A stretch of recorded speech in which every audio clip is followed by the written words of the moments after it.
as a leader, you want to assemble the best possible team, right? You want to have the best people around you, because ultimately that's how you're going to get the best result. But often, as we're doing that, we're so focused on finding that one star that we get a little bit lost, or the other team members get a bit lost. So my suggestion would be focus on finding the star in everyone, help them identify what gets them going in the morning, gets them go the extra mile, and then you really unleash the potential. So that is probably my one tip. Find the star in everyone.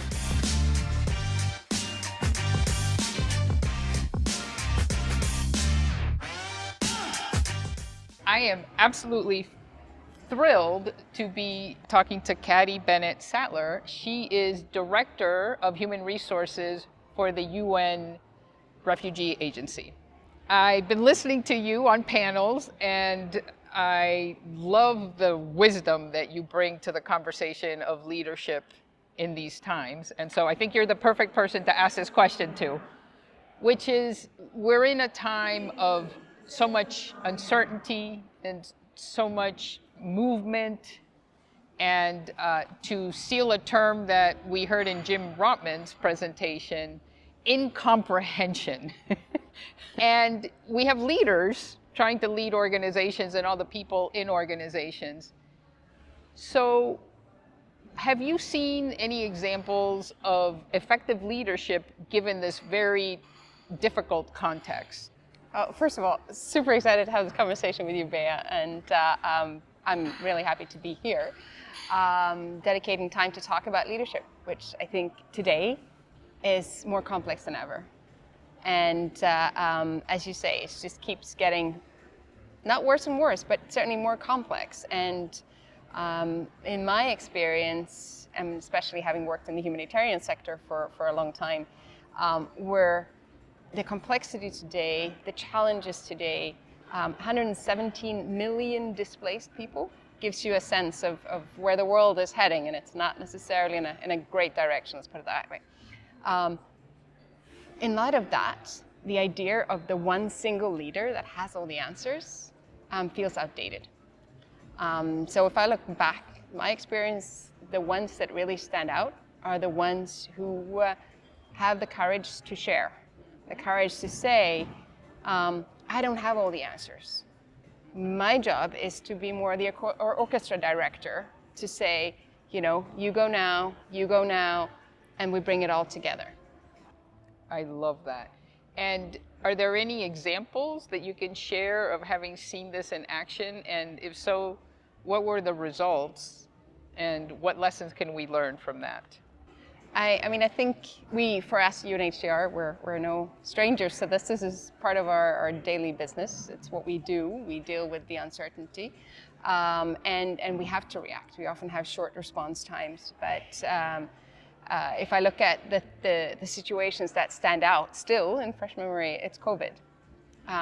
We are used to chaos. That's what we deal with, and we have protocols. And then during COVID, all of a sudden, the way we used to work in the field, on the ground, changed, because the very people we were trying to protect and serve were also part of a threat, as was our workforce, right, as was our mere presence. So right, the complexity grew, and we had to get really creative and innovative. Mm-hmm. So I think during COVID, what I saw standing out were those of our leaders who were able to take decisions with very limited information, yes, pivot and adapt to, this is what we thought, here's how we're going to have it do it now.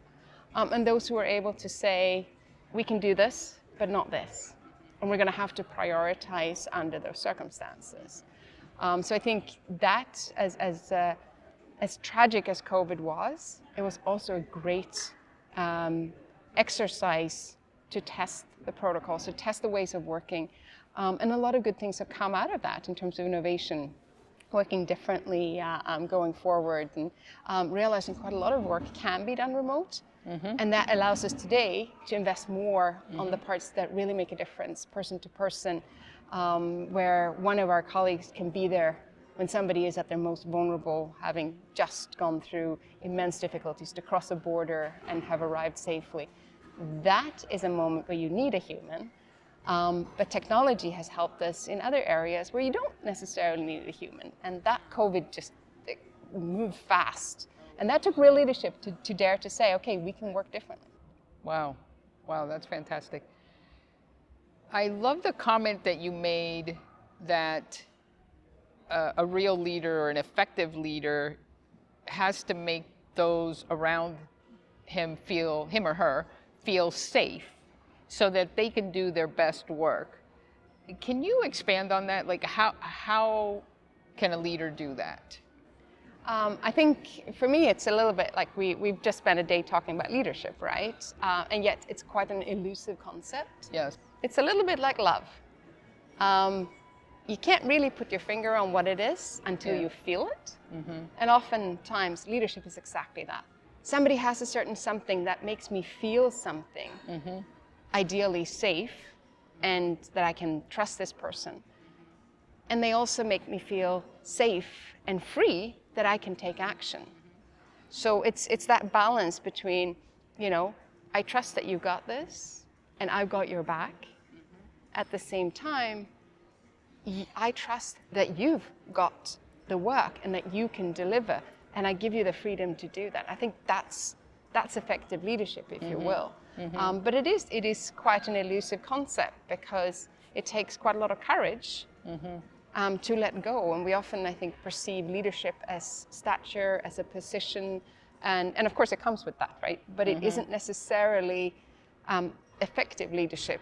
Just because you're the boss doesn't mean it's effective leadership. Right. But it is really about unleashing the potential in everyone so that they can contribute. That's my fairly simple view of it anyway. Yeah, well, clear is what I would say, not simple. And as an HR director, are you trying to create these leaders? Like, do you see that as part of your role? And how do you do that? Absolutely. I think HR, long gone are the days when we were the administrators of your benefits and entitlements and paycheck. We still do that because that's important, Someone right? has to do it, yeah. Exactly. And if you don't do that, tendencies are not to show up. So it's good to get that right. Yeah. But yes, I think that's part of the core of what HR should do, in my view, is to be a true partner to managers, so that we can equip them with the right skills. And often, leadership or management roles are something you kind of stumble into or fall into in many organizations. And it's almost taboo to say, I don't know how to do this. So to create a space in learning programs and development programs where it's okay to say, I don't know how to do this, but it's okay to ask for help. And I think because leadership has become so complex, it's a complete illusion to think that anyone should know it all. And it's not because you've just been appointed into a new position that you would know it all. So what we try and do is equip managers with the best skills to manage their people, because for us, our people is really what makes a difference for the people that we serve. If we don't produce any products, we don't sell anything. It's really that human connection that offers protection and support to the most vulnerable. So if we're able to support managers to be the best possible people managers, we have a potential of really making a difference. And HR's role there is to give them the skills, but also the opportunities to stretch and grow and develop. And how do you handle when this stretching and growing doesn't lead to great results? I think that's one of the biggest challenges, especially in a world where feedback is not seen as a positive necessarily. It's a bit unpleasant, often associated with negative feelings. Whereas in actual fact, of course, feedback is a gift. But it takes a lot of self-awareness to arrive at that level. And so what I believe is the important way to do is to have honest conversations with colleagues, to say, this is working, but this isn't working. We can work on these, but there are some of these bigger questions that if it's a total not fit, to dare to actually have a conversation. Are you happy? Bringing it down to that, because in my experience, very often when a leader or a manager is not effective, there's something else at play, and they very often know. They know that they're not doing well, and sometimes all it takes is for somebody to ask, and that kind of opens up a possibility for them to be vulnerable, to share. And there are ways of supporting, right? We invest a lot in coaching, which I think is the most effective and impactful leadership development tool. Having a coach, somebody whose sole purpose it is to support you to be a better leader, no self-interest other than helping you, that's such a gift, and it can really move mountains. We've seen a lot of positive impact of that. Oh, fascinating. That's fascinating.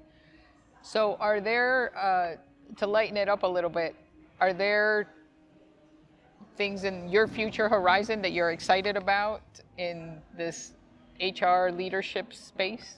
I'm super excited about the space for HR. I think the future is extremely bright for HR as a whole.